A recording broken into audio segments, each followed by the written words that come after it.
చిన్న ప్రశ్న అడుగుదాం అనుకున్నాం అడియన్. మనకి భాగవతంలో మీరు నైమిషారణ్యంలో చెప్తున్నప్పుడు అనుకుంటాను, ఈ రోజు ఒక్కొక్క మాసం లోపల ఒక్కొక్క పదార్థాన్ని మానటం గురించి ఒక చోట మీరు చెప్పినారు. అలా కొన్ని విషయాల వరకు కరెక్ట్ గా అర్థమయ్యాయి, కానీ చైత్రంలో ఏమిటనే తెలియలేదు. దీని వెనుక ఉన్న అంతరార్థం ఏమిటి? చైత్ర మాసంలో ఏ పదార్థాన్ని విడిచిపెడతారు అనే విషయాలు చెప్తారా? మనకు సహజంగా మన శరీరంలో ఏ సమయంలో ఏ ప్రకోపం బాగా ఉంటుందో ఆ పదార్థాన్ని, ఆ గుణాన్ని, ఆ స్వభావాన్ని పెంచే పదార్థాన్ని వదిలిపెట్టాలి. చైత్రమాసం వేసవి అంటే ఎండ, ఎండలో తాపంలో తమోగుణం ఎక్కువ ఉంటుంది. కాబట్టి తమోగుణాన్ని పెంచేది ఉప్పు, కారం. క్షారలవనే చైత్రే పరిత్యాగి అంటారు. ఉప్పు కారాన్ని చైత్రమాసంలో వదిలిపెట్టాలి. ఉప్పు కారం వదిలిపెడితే మన శరీరం మంట తగ్గుతుంది, మనకు వేడి తగ్గుతుంది, దాంతో కోరికలు తగ్గుతాయి, కొంచెం మనస్సు మనం చెప్పినట్టు వినే అవకాశం ఉంటుంది. మొత్తం మనకు 12 మాసాల్లో భాగవత మహత్యంలో, పద్మ పురాణంలోని భాగవత మహత్యంలో యస్మిన్ మాసేజ యత్యాజ్యం తస్మిన్ సంత్యజేతు బుధః అని చెప్తాడనమాట.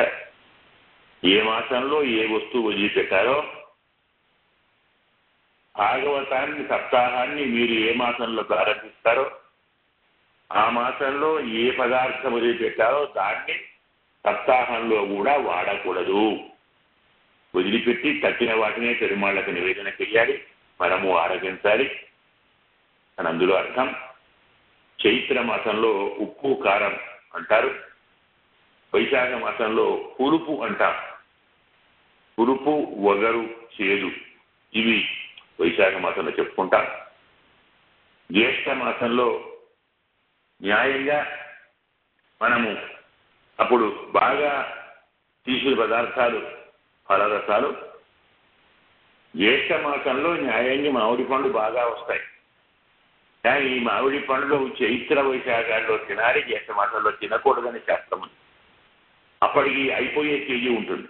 మనకి ఈనాడేమో అదేమో అంటాం కదా, హైబ్రిడ్ ఏదో అని, అలా పండించి మనం ఆస్ట్రేలియా కార్తీక మాసం దాకా మామిడి పండు అమ్ముతున్నాం, కొంటున్నాం. 3-4 రోజులు మామిడికాయలు వస్తూనే ఉన్నాయి. కానీ న్యాయంగా జ్యేష్ఠ మాసంలో మామిడి, జామ, సీతాఫలం ఇలాంటి కొన్ని పండ్లు తినకూడదు అని చెప్తారు. ఆషాఢ మాసంలో బియ్యం, వరి, శాలి అంటాం, వాటిని తినకూడదు. ఇవి కూడా పాఠాంతరాలు, మతాంతరాలు చాలా ఉన్నాయి.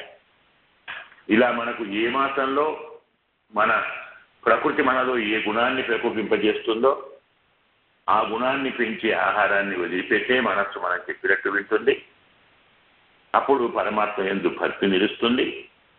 ఆ భక్తితో మనం స్వామిని సేవించి కృతార్థులను కావటమే ఈ పరిత్యాగంలో అంతరార్థమయ్యేది.